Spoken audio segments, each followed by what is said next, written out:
आपने ये इतना महंगा फूल लाए, इतना महंगा, देखिए कितना महंगा। मैं समझता हूं कि 5,000 से कम का नहीं होगा। कितने का? 5,000 से कम का नहीं होगा ये। और अगर और कम कर दूं तो चले 2,000 का पकड़ लें। मैंने उसको 1 मिनट भी नहीं पहना, मैं पहन भी नहीं सकता इतना, 10 किलो का वजन का कितनी देर पहनूंगा। 1 मिनट में मैंने उतार दिया। आपसे पूछता हूं, मुझे बताओ, 1 घंटे की तकरीर के लिए जिस सैयद को आपने बुलाया, 2,000 का हार उसके गले में आधे मिनट के लिए डाल दिया, क्या तुम अपनी मस्जिद के इमाम के बच्चे की स्कूल की फीस भरने के लिए भी इतनी सीरियस हो? अगर ये 2,000 तुमने बचा लिए होते तो तुम अपने मोहल्ले की मस्जिद के इमाम के बच्चे की स्कूल की फीस भर सकते थे 1 महीने की। इससे मुझे क्या फायदा हुआ? अगर आपको मुझे फूल ही पहनाना था, एक गुलाब दे देते। इस तरह के करोड़ों फूल मेरे अंदर कोई तरक्की नहीं जगा सकते। इज्जत और जिल्लत मेरे अल्लाह के हाथ में है। न फूलों से इज्जत बढ़ती है, न गालियों से इज्जत घटती है।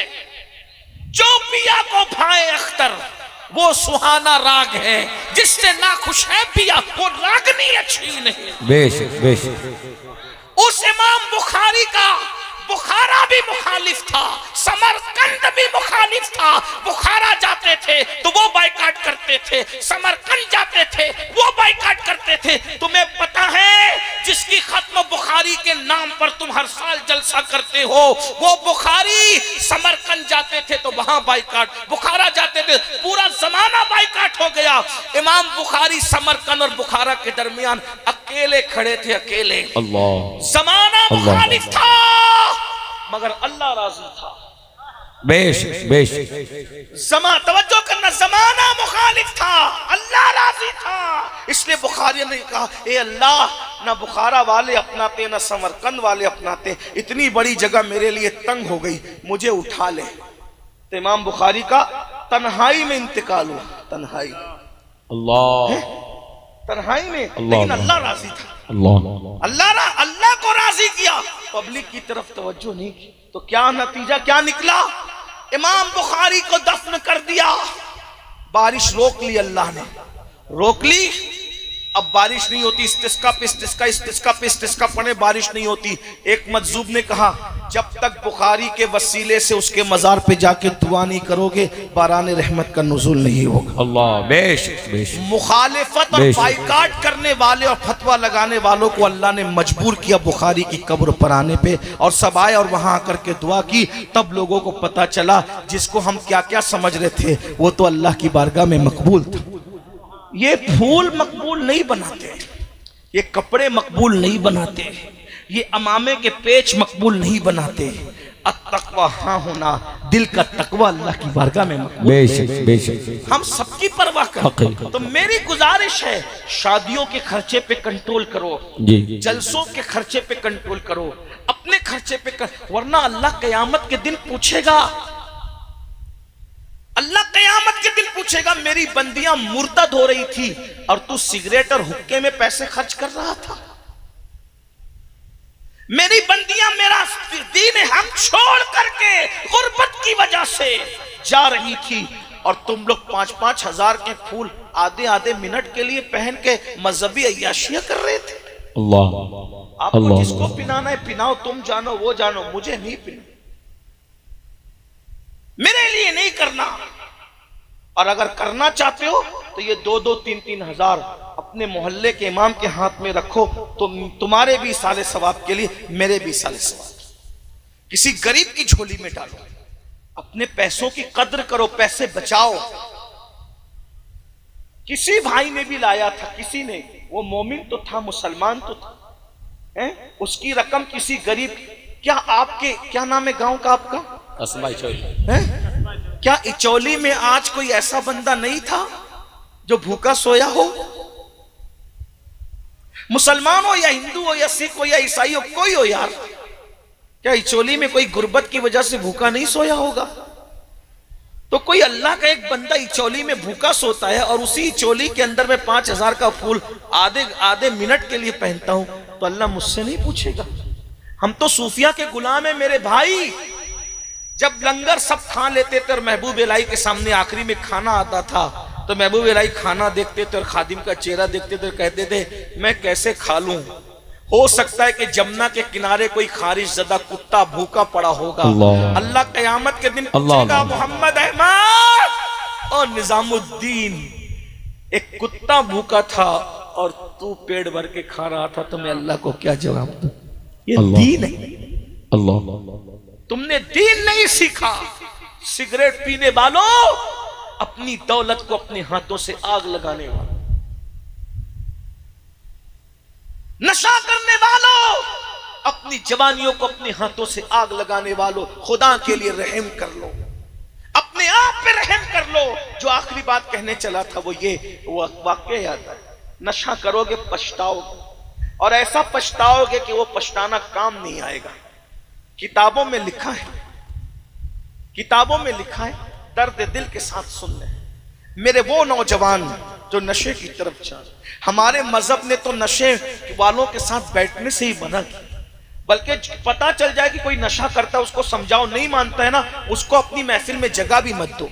अल्लाह के रसूल फरमाते हैं जो नशेड़ी को अपनी महफिल में जगह देगा अल्लाह क़यामत के दिन उसको अंधा उठाएगा, अल्लाह क़यामत के दिन उसको अंधा उठाएगा। और जो लोग नशे का कारोबार करते हैं, अल्लाह करे उन तक मेरी आवाज पहुंचे। मौत बेचने वाले, मौत के सौदागरों, तुम कभी सोचा किसी के हाथ में एमडी और नशा की पुड़िया थमाते वक्त कि तुम किसी के जवान बेटे को मौत के मुंह में ढकेल रहे हो? इसकी जगह तुम्हारा बेटा होता तो तुम इसी तरह उसको मौत के गड़े में ढकेलते। और सुनो, अल्लाह के रसूल ने फरमाया कमा तदीन तुदान, तुम जैसा करोगे तुम्हारे साथ वैसा ही होगा। दुश्मनों के नशेमन पे बिजलियां गिराने वालों, दुश्मनों के नशेमन को उजाड़ने वालों, दुश्मनों के जवान बच्चों को नशे में मुब्तला करके मौत के घाट उतारने वालों, अगर तुम किसी का घर वीरान करोगे, किसी बूढ़ी माँ की गोद उजाड़ोगे, किसी के घर में अंधेरा करोगे, तो तुम्हारे घर में भी कभी उजाला नहीं रह जाएगा। इसलिए अगर तुम मुसलमान हो और नशे का धंधा करते हो, शराब बेचते हो, एमडी बेचते हो, नशे की चीजें बेचते हो, तौबा कर लो तौबा। दौलत ही सब कुछ नहीं है। अरे हलाल कमाने वाले अपने साथ कुछ नहीं ले जाते, हराम कमाने वालों तुम क्या ले जाओगे? जिसने आदि से ज्यादा दुनिया फतेह किया वो सिकंदर आजम दुनिया से खाली हाथ गया, तुम अपने साथ क्या ले जाओगे? और नौजवानों से कहता हूं, हम सिर्फ अपने लिए पैदा नहीं हुए, सितारों के आगे जहां और भी है, अभी इश्क के इम्तिहान और भी है। तू शाही है, परवाज है काम तेरा, तेरे सामने आसमां और भी है। तुम खुद बेदारी पैदा करो, नशा नहीं होगा। तालीमी बेदारी पैदा करो, छोटे छोटे बच्चों को मोटिवेट करो। पढ़ना है, कुछ बनना है, मुल्क का मुस्तकबिल बनना है, कौम का मुस्तकबिल बनना है, किसी पे बोझ नहीं बनना है, लोगों की जरूरत बनना है। हमारा हर जवान बेटा बेटी ग्रेजुएट से कम ना हो, इतने इल्म पे मेहनत करो, खूब मेहनत करो। तो मैं अर्ज कर रहा था, वो वाकया जल्दी से पढ़ के बात पूरी करूं, काफी देर हो गई। मैं भी मुख्तसरी गुफ्तगू करना चाहता था लेकिन जज्बाती हो गया। आखिरी वाकया सुन ले, नशे का नुकसान। इस वाकये को लिखा है अल्लामा इब्नुल जौजी ने अपनी किताब में, और उसको मैं अपने अल्फाज के जामे में बयान कर रहा हूँ। हजरत सैयदुना मालिकुद्दीनार फरमाते हैं, मालिक इब्ने दीनार, कि मैं हज को गया। जब हज को गया तो मैंने क्या देखा कि पूरा हरम खचाखच भरा हुआ है, तकरीबन 5 लाख लोग हज के लिए आए हुए हैं। मैंने अल्लाह से दुआ की, अल्लाह 5 लाख लोग हज को आए, मैं खुद भी हज को आया, मौला किसका हज तूने कबूल किया वो भी मुझे बता दे, जिसका रद्द किया वो भी मुझे बता दे। मैं ये दुआ करके मिना में आकर के आंख बंद की और सोया हुआ था। ऐसे में मैंने क्या देखा कि कोई कहने वाला कह रहा है कि ए मालिक, हमने मोहम्मद इब्ने हारून नाम का एक बल्खी हाजी है, बल्ख का हाजी है, उस बल्खी हाजी का हज रद्द कर दिया है, और तुम उठो और उठ करके जाओ और जाकर उस जवान को बताओ, उस शख्स को बताओ कि हमने उसका हज रद्द कर दिया। तुम उसको जाकर बताओ। हमने उसका हज रद्द कर दिया। अब जवानों ध्यान से सुनना, मालिक बिन दिनार उठे और उठने के बाद मिना के अंदर जो खैमे अलग अलग लगे हुए थे तो उन लोगों से पूछने लगे, बल्ख के जो हाजी थे, ए बल्खी हाजियों, तुम में मोहम्मद इब्ने हारून कौन है?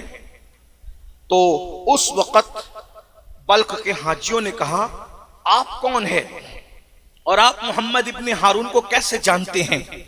तो कहा कि मैं मालिकुद दीनार हूं, मैं बगदाद से आया हूं हज करने के लिए। अच्छा, इतने बड़े वली मालिकुद दीनार, और आप इब्ने हारून को क्यों पूछ रहे हैं? आपको पता इब्ने हारून क्या है? कहा क्या, इब्ने हारून क्या है?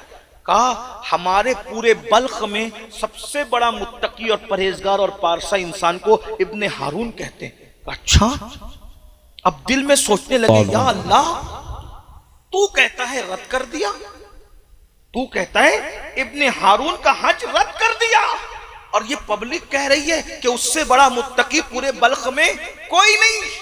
इससे याद रखना मुसलमानों, पब्लिक के तारीफ करने पे फूलना मत। पता नहीं अल्लाह के निगाह में हमारा क्या मर्तबा है। दुनिया तो रहमतुल्लाह अलैह कहेगी, अगर अल्लाह लानतुल्लाह कह दे तो क्या होगा? अल्लाह, गौर तो करे ना, फिर अल्लाह अल्लाह है ना, उसकी नजर में अच्छे बनो। हम दुनिया की नजर में अच्छे बन रहे हैं। अल्लाह के बंदो गौर करो, इब्ने हारून की कितनी तारीफ कर रहे थे बल्ख वाले, बड़ा नेक, बड़ा नेक, बड़ा नेक, और अल्लाह कह रहा है ख्वाब में मालिक को मैंने हजरत कर, जाके बता। तो मालिकुद दीनार होशियार अल्लाह वाले थे, उन्होंने कहा ये मिलेगा कहाँ? बोले ये ऐसे खेमों में नहीं रुकता, हर साल हज को आता है, हर साल हज को आता है, ऐसे खेमों में नहीं रुकता। अच्छा, फिर कहाँ रुकता है? वो खुले आसमान के नीचे चिलचिलाती धूप में रुकता है, और वो रोजे से रहता है, साल भर रोजा रखता है, रोजे रोजा, नफिल रोजा, पैदल हज करता है। अच्छा, अब हजरत मालिकुद दीनार सोच रहे अल्लाह का हुक्म कुछ है, पब्लिक कुछ कह रही है, चलो चलते हैं। जब उसको ढूंढते ढूंढते पहुंचे तो क्या देखा? एक बंदा है, उसका एक हाथ कटा हुआ है और दूसरे हाथ से उसने अपने पैर को बांध कर जंजीर हाथ में ली है और आसमान की तरफ आंख उठाकर कहता है, अल्लाह मुझे माफ कर, अल्लाह मुझे माफ कर, अल्लाह मुझे माफ कर, बख्श दे। रो रहा है, रोते रोते उसकी दाढ़ी आंसुओं से तर हो गई है। अल्लाह मुझे माफ कर दे, अल्लाह मुझे माफ कर दे। इब्ने हारून जैसे ही मालिकुद दीनार के कदमों की आहट को सुनता है, फौरी तौर पर आंसू पोंछता है और आंसू पोंछ करके कहता है, ए बुजुर्ग, कौन है आप? आपने सलाम किया, वालेकुम, कौन है आप? मैं मालिकुद दीनार हूं। अच्छा, कोई ख्वाब देख कर आए हो मेरे पास? अल्लाह अल्लाह, कोई ख्वाब देख कर आए हो मेरे पास? हजरत मालिक ने सोचा, अरे ये तो इतना पहुंचा हुआ है कि मेरा ख्वाब भी जानता है। ख्वाब देख के? जी ख्वाब देखा है। यही ख्वाब देखा है ना कि मैंने इब्ने हारून का हज रद्द कर दिया, जाके उसको बता दो। यही देख कर आए? हाँ यही देखा। तो ये तो ख्वाब भी जानता है, ख्वाब का मजमून भी जानता है। ए अल्लाह वाले, तू मेरे ख्वाब को और ख्वाब का मजमून भी जानता है, अल्लाह ने तेरा हज रद्द कर दिया, कैसे रद्द कर दिया? कहा मैं अल्लाह वाला नहीं हूं, मैं पापी हूं। ये करामत के तौर पे नहीं बता रहा हूं, ये बरसों का तजुर्बा इसलिए बता रहा हूं। 25 साल से हर साल हज को आ रहा हूं। कितने साल से?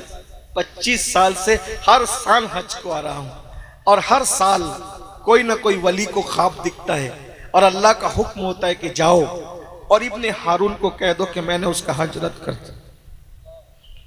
25 साल से सुकून नहीं है मुझे, सोता हूं तो नींद नहीं आती, भूख भी नहीं लगती, कहीं चैन है ना कहीं सुकून है, बस बेचैन हूं, बेकरार हूं। इबादत करता हूं तो इबादत भी कबूल नहीं, जिक्र करता हूं तो जिक्र भी कबूल नहीं, हज करता हूं तो हज भी कबूल नहीं। क्या करूं मालिक? हजरत मालिक बिन दीनार ने कहा, इब्ने हारून, मेरा अल्लाह किसी पे जुल्म नहीं करता, मेरा अल्लाह बहुत मेहरबान है, बड़ा करीम है। तूने कुछ ऐसा काम जरूर किया होगा कि अल्लाह तुझसे नाराज है, बता तूने किया क्या है? उसने कहा, यह खास बात है, मैंने कभी किसी को नहीं बताया। ए मालिकुद दीनार, मैं आपको बताता हूं कि अल्लाह मुझसे नाराज क्यों हुआ। तब वो अपना, इब्ने हारून अपना वाकया बताता है। इब्ने हारून कहता है, मालिकुद दीनार, मैं बहुत मालदार बाप का बेटा था, अल्लाह ने बहुत दौलत दी थी, बहुत माल दिया था, गलत दोस्तों की सोहबत में पड़ गया, गलत दोस्त मुझे नशे की तरफ ले गए। मेरी कौम के जवानों, सोहबत ही संवारती है, सोहबत ही बिगाड़ती है। गलत दोस्तों के साथ मत रहो। जो गुनाह की तरफ ले जाए वो मुनाफिक है, वो दोस्त नहीं है। जो बुराई की तरफ ले जाए वो दुश्मन है, दोस्त नहीं है। जो जिना के अड्डों की तरफ ले जाए, जो शराब के अड्डों की तरफ ले जाए, जो जुआ के अड्डों की तरफ ले जाए, जो लड़कों की नाजायज दोस्ती की तरफ ले जाए, जो हराम कामों की तरफ ले जाए, वो दोस्त नहीं है, वो दुश्मन है, वो गद्दार है। सच्चे दोस्त की पहचान है, अगर तू अल्लाह को भूल जाए तो वो तुझे अल्लाह की याद दिलाए। सच्चा दोस्त तुझे अल्लाह की तरफ ले जाता है, सच्चा दोस्त तुझे गुनाह की तरफ नहीं ले जाता। सच्चे दोस्त की पहचान यही है। बहरहाल वो मालिकुद दीनार से कहता है, ऐ मालिक इब्ने दीनार, गलत दोस्तों की सोहबत में पड़ गया, माल बहुत था, नशे का आदी बना दिया, नशा करता रहा। माँ को खबर नहीं थी, माँ को इत्तला नहीं थी कि मैं नशेड़ी हो गया हूँ, मैं नशा करने लगा हूँ। एक दिन ऐसा हुआ कि शाबान की आखिरी तारीख थी। दोस्तों ने मशवरा किया, कल से रमजान शरीफ शुरू हो जाएगा, एक काम करते हैं, कल से तो मौका नहीं मिलेगा नशा करने का, आज जरा जी भर के नशा कर लेते हैं। इतना नशा कर लिया कि शाम हो गई, नशा नहीं उतरा, तो मजबूरन शाम के वक्त मैं डोलता अपने घर आया। मेरे जवानों, अल्लाह वो तुम्हें दिन न दिखाए जो इब्ने हारून को दिखाया। अल्लाह अकबर, गौर से सुनना। इब्ने हारून कहता है, ऐ मालिकुद दीनार, मैं नशे में था, डोलते आया, रमजान का चांद नजर आ चुका था, रमजान मुबारक की तैयारियां हो रही थी, लोगों तेज कदम से नमाज तरावी के लिए मस्जिदों को आबाद करने के लिए जा रहे थे, और मैं डोलते हुए नशे की हालत में अपने घर के दरवाजे पर आया। मेरी माँ ने पहली मर्तबा मुझे नशे की हालत में देखा। मेरी माँ को पता नहीं था कि मैं नशा करता हूँ। पहली मर्तबा माँ ने मुझे नशे की हालत में देखा। जैसे ही नशे की हालत में देखा, मेरी माँ को गुस्सा आया। मेरी माँ ने जोरदार तमाचा मेरे चेहरे पे मारा, क्योंकि मैं माँ का बहुत अदब करता था, माँ का बहुत फर्मा बरदार था। मैं अपनी माँ की कभी नाफरमानी नहीं करता था। मेरी माँ को बड़ा घमंड था मुझ पे, बड़ा एतमाद था कि मेरा बेटा मेरी नाफरमानी कभी नहीं करता। जैसे ही मेरी माँ ने मुझे एक तमाचा मारा, क्योंकि मैं होश में नहीं था, मैं तो नशे में था। नशे की हालत में जब मेरी माँ ने मुझे एक तमाचा मारा, शैतान ने मुझ पे काम किया। मैं गुस्से में आया और नशे की हालत में मैंने अपनी माँ को पलट कर तमाचा मारा। मैंने अपनी माँ को एक नहीं बल्कि कई तमाचे मारे, और मारता रहा यहाँ तक कि अपनी माँ को मारते मारते बूढ़ी माँ को उठाकर मैंने जलती हुई आग में फेंक दिया। अल्लाह, जलते हुए तन्नूर में मैंने अपनी माँ को फेंक दिया। उसके बाद क्या हुआ मुझे नहीं मालूम। जब सुबह को मेरा नशा उतरा, मैंने अपनी बीवी को आवाज दी। मेरी बीवी ने बहुत तल्ख लहजे में जवाब दिया। मैंने पूछा, ओ फरमा बरदार नेक बीवी, तू मुझे तलखी में जवाब क्यों देती? तो कहा, मैं तो तेरे नशा उतरने के इंतजार में थी। अरे जब तू अपनी माँ का नहीं हुआ, मेरा क्या होगा? मैं तेरा घर छोड़कर जाती हूँ। मैंने पूछा, माँ को क्या हुआ? माँ को क्या हुआ? कहा, देख माँ को क्या हुआ। तो इब्ने हारून कहता है, मालिकुद दीनार, मैंने देखा मेरी माँ मुर्दा जली हुई रोटी की तरह कोयला बन के पड़ी थी। मैंने पूछा, माँ को ये किसने किया? मेरी बीवी ने पूरी दास्तान बताई। मगर पछतावे से का होवत, जब चिड़िया चुग गई खेत। माँ का कातिल था मैं। मुझे एहसास हुआ कि नशे ने सिर्फ मुझसे नशा नहीं करवाया, नशे ने मुझे माँ का कातिल तक बना। मैंने अपनी माँ को कत्ल तक कर दिया। ऐ नशा करने वाले मेरी कौम के जवानों, हो सकता है कि तुम भी अपने बाप के कातिल बन जाओ, तुम भी अपनी माँ के कातिल बन जाओ। अरे उसने तो चूल्हे की आग में माँ को फेंक करके जला दिया, तुम तो अपने माँ बाप को दुखों की आग में जला रहे हो, टेंशन की आग में जला रहे हो, बेचैनी की आग में जला रहे हो। जाके पूछो अपनी उन माँओं से जो तुम्हें नशे की हालत में देखकर कितना बेचैन होती है, बेकरार होती है, तड़पती है, रातों को सो नहीं पाती, सिसकियां लेकर के करवटें बदल बदल कर अल्लाह से दुआ करती, अल्लाह मेरे बच्चे को संवार दे, मेरे बच्चे को संवार दे। वो बाप के दिल से पूछो, अल्लाह अकबर, जिसने तुम्हें इतनी उम्मीदों से पाला था कि तुम जवान हो जाओगे, बाप का सहारा बनोगे, लेकिन नशे की वजह से तुमने अपने बाप को भीख मांगने पे मजबूर किया, बुढ़ापे में मजदूरी करने पे मजबूर किया। अल्लाह को जवाब क्या दोगे? दुनिया भी तबाह कर रहे हो, आखिरत भी बर्बाद कर रहे हो। सुनो सुनो, मालिकुद दीनार कहते हैं जब उसने बताया कि मेरी माँ को मैंने मुर्दा पाया तो मैंने कुल्हाड़ी ली और अपने उस हाथ को काट दिया कि जिस हाथ ने मेरी माँ को मारा हाथ काट दिया, अपना महल बेच दिया, सब अल्लाह की राह में सदका कर दिया, गुलामों को आज़ाद कर दिया, अल्लाह की राह में सब खत्म कर दिया। अब एक मुट्ठी चना, उसी से सहरी करता हूँ, उसी से इफ्तार करता हूँ, रोज़ाना रोज़ा रखता हूँ। कोई घर नहीं है, हर साल पैदल हज को आता हूँ, ना नमाज कबूल हो रही है, ना रोज़ा कबूल हो रहा है, ना हज कबूल हो रहा है। तो हज़रत मालिकुद दीनार कहते हैं जालिम बदबख्त, अल्लाह तुझे कभी माफ न करे, अल्लाह कभी तुझे माफ न करे। ये कहते हुए हजरत मालिकुद दीनार पलट गए। मालिकुद दीनार कहते जब मैं पलट रहा था तो पलटते हुए मैंने आवाज सुनी, ऐ गमों को खोलने वाले मुझे माफ कर दे मेरे अल्लाह। जब मैं आया खैमे में लेट गया तो ख्वाब में मुझे रसूलुल्लाह की ज़ियारत हुई। अल्लाह के रसूल ख्वाब में आए और आने के बाद कहा, ऐ मालिक तूने उसको बद्दुआ क्यों दी? अर्ज़ की या रसूलल्लाह उसने कितना बड़ा जुर्म किया। आका फरमाते हैं मैं बताऊं क़यामत में उसके साथ क्या होगा? क्या होगा? अल्लाह की अदालत में वो और उसकी माँ दोनों खड़े होंगे। अल्लाह फरमाएगा तू नशा करता था, माँ का कातिल था, तू जहन्नम में जा। हजारों साल तक उसको जहन्नम में जलाया जाएगा, लेकिन एक दिन उसकी माँ जो जन्नत में चली गई थी वो अल्लाह से पूछेगी फरिश्तों से, मौला मेरा इब्ने हारून तेरी जन्नत में नजर नहीं आता। तो फरिश्ते जवाब देंगे उसने तुझे कत्ल किया, वो नशा करता था इसलिए वो जहन्नम में जल रहा है हजारों साल से। तो माँ की ममता जन्नत में भी मचल जाएगी और माँ कहेगी ए अल्लाह क्या वो जन्नत में नहीं आ सकता? तो अल्लाह फरमाएगा अगर तू माफ कर देगी तो मैं भी माफ कर दूंगा। तो उसकी माँ कहेगी मौला तू गवाह रहना, मैंने अपने बच्चे को माफ कर दिया। तो वो माफ कर देगी तो अल्लाह भी माफ कर देगा। ये उसकी दास्तान बताई, लेकिन देखो उसने अपने आप को कैसे बर्बाद किया। मेरी कौम के जवानों, बहुत काम करना है, जिंदगी जीना है, अपने बच्चों की शादियां करना है, इज्जत के साथ जीना है। मालदार बनो, मजबूत बनो, अच्छे कारोबारी बनो, खूब कमाओ, अच्छे कपड़े पहनो, अच्छे मोबाइल इस्तेमाल करो, अच्छी सवारियों में घूमो, अच्छे मकानात बनाओ, ताकि कोई बंदा जो मुसलमान नहीं है वो हमें हकीर न समझे। तुम ऐसे बन के निकलो कि कोई मुसलमान को हकीर न समझे। लेकिन मोबाइल चुरा के मालदार नहीं बनना, शराब बेच के मालदार नहीं बनना, नशा बेच के मालदार नहीं बनना। मालदार बनना है मेहनत करके बनो, हलाल के जरिए से बनो। क्यों?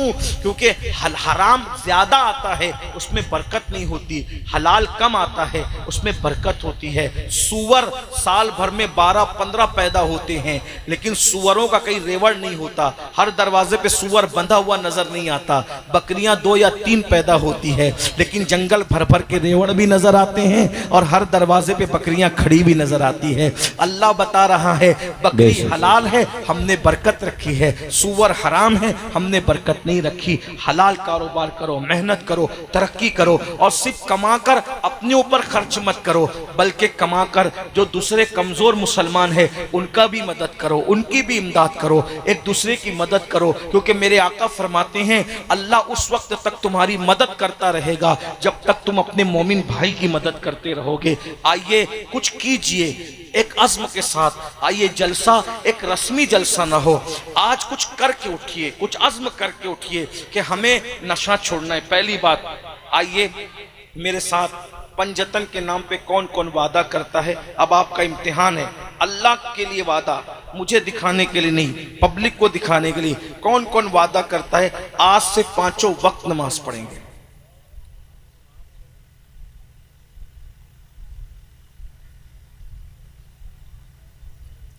जरा हम भी तो देखें कि पंजतन के उशाक नारे वाले कितने हैं और सजदे वाले कितने। उठा के रखें जरा, देखें तो सही। माशाल्लाह बड़ी तादाद है। हाँ, अगर कोई वादा नहीं भी करता है तो भी उस पर नमाज फर्ज है, ऐसा नहीं कि नहीं है। उठा के रखें जरा, देखें तो कितने होते हैं। उठा के रखें, पूरा मजमा ही हो रहा है भाई। हाँ सुभान अल्लाह। अच्छा उठा के रखें, उठा के रखें भाई। जिस अब्बास ने अपने बाजू कटा दिए दीन के, उस अब्बास के मानने वाले के हाथ उठा के देर तक नहीं रख सकते। जरा उठा के रखें तो देखें, अल्लाह को गवाह बनाए, फरिश्तों को गवाह बनाए। सुभान अल्लाह। बोलो नमाज की पाबंदी करेंगे ना इंशाल्लाह। या अल्लाह ये हाथ उठाना हमारा काम है, इन उठे हुए हाथों की लाज रखना तेरे करम पर है मौला। मौला सबको नमाजी बना दे। और अब नशे के बाइकाट में कितने लोग मेहनत करेंगे? सुभान अल्लाह, उठा के रखें जरा, कितने लोग नशे के खिलाफ मेहनत करेंगे? मैं तो लोगों को ये मशवरा दे रहा हूं, अगर मुल्क को, हिंदुस्तान को सुपर पावर बनाना है तो हमारे सियासी लीडर भी इसमें मेहनत करें, हिंदुस्तान को नशा मुक्त कर दें। अगर भारत को नशा मुक्त कर दोगे, अल्लाह ने भारत को इतना टैलेंट अता किया है कि चंद सालों में हमारा मुल्क जो है वो सुपर पावर बन सकता है। तो मगर यही है, बल्कि नशा खाने बंद हो जाएंगे तो दवा खाने भी बंद हो जाएंगे, नशे के अड्डे बंद हो जाएंगे तो जेलें भी बंद हो जाएंगी, जराइम भी खत्म हो जाएंगे। इसलिए, और हमारा मजहब तो नशे का भरपूर मुखालिफ है, इसलिए हम सबको चाहिए कि अपने बच्चों के ऊपर खास नजर रखें, किसके साथ उठता है, किसके साथ बैठता है, कि किसकी सोहबत में रहता है। बच्चों पे कड़ी नजर रखो, गलत सोहबत से बच्चों को बचाओ। माँ बाप अपने बच्चों को टाइम दे, वक्त दें, उनकी तालीम का, तरबियत का ख्याल करें। इंशाअल्लाह तबारक व तआला उम्मीद है अगर हम अपने बच्चों की अच्छी तरबियत करने में कामयाब रहे तो हम नशे का मुकाबला कर सकते हैं। अल्लाह ताला इस महफिल को कबूल फरमाए। गुफ्तगू के दरमियान अगर कोई गलती हो तो अल्लाह ताला मुआफ़ कर दे। अस्तगफिरुल्लाह रब्बी मिन कुल्लि ज़ंबि व अतूबु इलैहि व मा अलैना इल्लल बलाग। अस्सलामु अलैकुम व रहमतुल्लाह।